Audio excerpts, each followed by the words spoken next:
ഞാൻ സ്വതന്ത്രനല്ലേ? ഞാൻ അപ്പസ്തോലനല്ലേ? ഞാൻ നമ്മുടെ കർത്താവായ യേശുവിനെ കണ്ടിട്ടില്ലേ? കർത്താവിന് വേണ്ടിയുള്ള എൻ്റെ അധ്വാനങ്ങളുടെ ഫലമല്ലേ നിങ്ങൾ? മറ്റുള്ളവർക്ക് ഞാൻ അപ്പസ്തോലനല്ലെങ്കിൽ തന്നെയും നിങ്ങൾക്ക് തീർച്ചയായും ഞാൻ അപ്പസ്തോലനാണ്. നിങ്ങൾ കർത്താവിൽ എൻ്റെ അപ്പസ്തോല വൃത്തിയുടെ മുദ്രയുമാണ്. എന്നെ ചോദ്യം ചെയ്യുന്നവരോട് എനിക്കുള്ള മറുപടി ഇതാണ്: തിന്നുന്നതിനും കുടിക്കുന്നതിനും ഞങ്ങൾക്ക് അവകാശമില്ലേ? മറ്റ് അപ്പസ്തോലന്മാരും കർത്താവിൻ്റെ സഹോദരന്മാരും കേപ്പായും ചെയ്യുന്നത് പോലെ സഹോദരിയായ ഒരു സ്ത്രീയെ കൊണ്ടു നടക്കാൻ ഞങ്ങൾക്കും അവകാശമില്ലേ? ജോലി ചെയ്യാതിരിക്കാൻ ബാർണബാസിനും എനിക്കും മാത്രം അവകാശമില്ലെന്നോ? സ്വന്തം ചെലവിൽ സൈനിക സേവനത്തിന് പോകുന്നവനുണ്ടോ?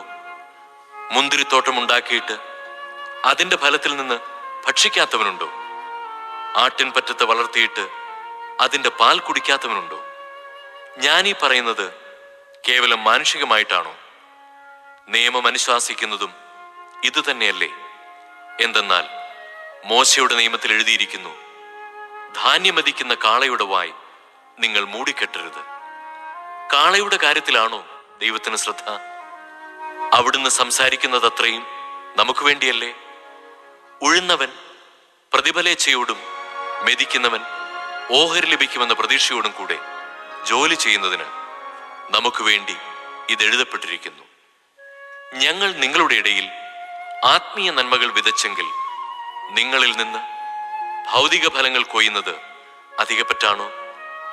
നിങ്ങളുടെ മേലുള്ള ഈ ന്യായമായ അവകാശത്തിൽ മറ്റുള്ളവർക്ക് പങ്കുചേരാമെങ്കിൽ ഞങ്ങൾക്ക് അതിന് കൂടുതൽ അർഹതയില്ലേ?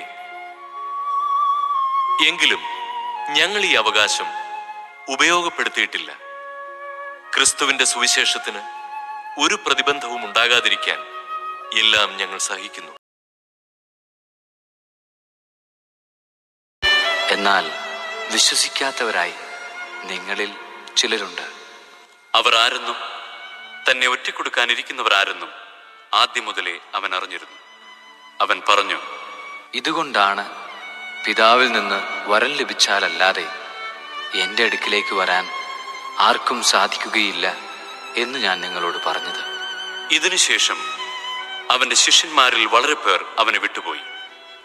അവർ പിന്നീട് ഒരിക്കലും അവന്റെ കൂടെ നടന്നില്ല. യേശു 12 പേരോടുമായി ചോദിച്ചു, നിങ്ങളും പോകാൻ ആഗ്രഹിക്കുന്നുവോ? കർത്താവേ, ഞങ്ങൾ ആരുടെ അടുത്തേക്ക് പോകും? നിത്യജീവന്റെ വചനങ്ങൾ നിന്റെ പക്കലുണ്ട്. നീയാണ് ദൈവത്തിന്റെ പരിശുദ്ധനെന്ന് ഞങ്ങൾ വിശ്വസിക്കുകയും അറിയുകയും ചെയ്തിരിക്കുന്നു. നിങ്ങൾ 12 പേരെ ഞാൻ തിരഞ്ഞെടുത്തില്ലേ?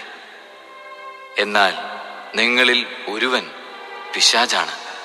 അവൻ ഇത് പറഞ്ഞത് ശിമയോൻ സ്കറിയോത്തായുടെ മകനായ യൂദാസിനെ കുറിച്ചാണ്. എന്തെന്നാൽ 12 പേരിൽ ഒരുവനായ അവനാണ് യേശുവിനെ ഒറ്റിക്കൊടുക്കാനിരുന്നത്.